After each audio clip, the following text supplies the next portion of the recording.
यह लड़का अपने घोड़े को लेकर जंगल से गुजर रहा था, लेकिन घोड़ा दलदल में धंस चुका था। लड़का घोड़े को बाहर निकालने का प्रयास कर रहा था, लेकिन घोड़ा और अंदर धंसता जा रहा था। लड़का घबरा गया और घोड़े को विश्वास दिलाया कि वह उसे बाहर निकाल लेगा, लेकिन घोड़ा दलदल में डूब गया। इस घटना से लड़के को बहुत दुख हुआ। लड़का वहाँ से आगे बढ़ा और एक पहाड़ पर चढ़ने लगा। तभी पहाड़ हिलने लगा और लड़का नीचे गिर गया, लेकिन उसने देखा कि वह पहाड़ नहीं बल्कि एक कई हजार साल पुराना कछुआ था। कछुए ने लड़के पर फूंक मारी, जिससे वह और नीचे गिर गया। लड़के ने कहा, मेरा घोड़ा दलदल में डूब गया है। कछुए ने जवाब दिया, मैं इसमें तेरी कोई मदद नहीं कर सकता। ये सुनकर लड़का वहाँ से आगे बढ़ गया। धीरे धीरे लड़का थक चुका था और खुद भी दलदल में धंसने लगा। तभी उसकी ओर एक लकड़बग्घा आ रहा था, लेकिन उससे पहले एक ड्रैगन लड़के के पास आया और उसे दलदल से निकालकर आसमान में उड़ने लगा। जब लड़के को होश आया तो उसने खुद को चांद पर पाया। लड़का ड्रैगन को पाकर बहुत खुश हुआ। दोनों अच्छे दोस्त बन गए और आसमान में उड़कर आनंद लेने लगे। लेकिन अचानक ड्रैगन को बिजली का झटका लगा और लड़का नीचे गिर गया। अब वह एक दूसरी दुनिया में आ गया था। वहाँ वह एक पत्थर पर हाथ रखकर खड़ा था। तभी वह पत्थर हिलने लगा। लड़के ने देखा कि वह एक बड़ी पत्थर की मूर्ति थी। ये बूढ़ा कैदी भूख से मरने वाला है। दूसरा कैदी पुलिस वालों से मदद की गुहार लगाता है, लेकिन पुलिस वाले उसकी एक नहीं सुनते।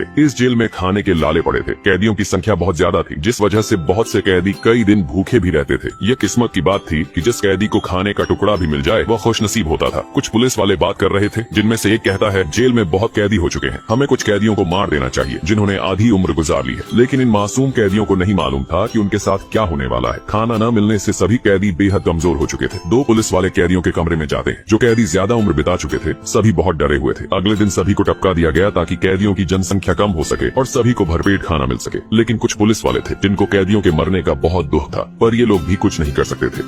यह काल आज एक लड़के के प्राण लेने आया था। आज के दिन लड़के का समय पूरा हो चुका था। लड़का आज रेस में पहले स्थान पर आने वाला था। काल ने लड़के को देख लिया और लड़के ने भी काल को देख लिया। काल उसे पकड़ने के लिए बढ़ा, लेकिन लड़का तेजी से भाग निकला। इसी कारण काल एक साइकिल पर बैठ गया और उसका पीछा करने लगा। लड़का कमाल की साइकिल चला रहा था, जिस कारण काल को उसे पकड़ने में मुश्किल हो रही थी। लेकिन काल उसे कैसे छोड़ सकता था? काल साइकिल ठीक से चला नहीं पा रहा था, जिससे उसे कई बार ठोकरें लगी। उधर लड़का फुर्ती से साइकिल भगाया जा रहा था। तभी काल ने देखा कि लड़का अपने लक्ष्य तक पहुँचने वाला था। यह देखकर काल को बहुत गुस्सा आया। लक्ष्य लड़के के सामने था और विजेता को मिलने वाली ट्रॉफी भी वहीं रखी थी। काल ने तेज रफ्तार में लड़के का पीछा किया, लेकिन लड़का चालाक निकला। उसने साइकिल को साइड में कर लिया और काल आगे निकल गया। लड़का अपनी गर्लफ्रेंड के पास गया, उसे गले लगाया और उसके माथे पर किस किया। यह देखकर काल को अपने पुराने प्यार की याद आ गई। उसने याद किया कि वह भी कभी किसी से प्यार करता था। अपनी इस भावना के कारण काल ने लड़के को छोड़ दिया। ये खेल इनकी जिंदगी का आखिरी खेल होने वाला था और इनकी जिंदगी भी खेल के साथ खत्म होने वाली थी, क्योंकि सामने बहुत सारे कांच थे, जिनमें से कुछ नकली कांच थे। उन्हें पहचान पाना किसी के बस की बात नहीं थी। एक नंबर नीचे गिर जाता है। अब 2 नंबर की बारी थी, वह भी नीचे गिर जाती है। लेकिन 3 नंबर वाला गणित में बहुत तेज था। वह गुणा भाग करने लगता है और भागते हुए कई कांच को पार कर जाता है, लेकिन कुछ कांच के बाद नीचे गिर जाता है। अब 4 नंबर की बारी थी, लेकिन वह बहुत डरा हुआ था, जिस वजह से वह अपने पीछे वाली महिला से उस कांच के बारे में पूछता है जिस पर 3 नंबर कूदा था। महिला की बात मानकर वह कूद जाता है, लेकिन वह नीचे गिर जाता है। महिला भी नहीं जानती थी कि वह कौन सा कांच था। अब यह आदमी मरने से पहले ऊपर वाले को याद कर रहा था ताकि उसकी आत्मा को शांति मिले, लेकिन पीछे वाला कहता है, जल्दी कूद गंजे, टाइम खत्म हो रहा है। समय केवल 4 मिनट और कुछ सेकंड बचे थे, जिस वजह से गुस्से में पीछे वाला इसको गिराने लगता है। लेकिन यही पीछे वाले को गिराकर आगे कूद जाता है और ऊपर वाले का शुक्रिया करता है, लेकिन दूसरा खिलाड़ी उसे गिरा देता है। सभी संभल कर आगे बढ़ते जा रहे थे और गिर रहे थे, लेकिन यह खिलाड़ी बेईमानी करने वाला था। वह सभी से कहता है, मैं आगे नहीं जाऊंगा, जिसको जो उखाड़ना है उखाड़ लो। लेकिन पीछे वाली एक लड़की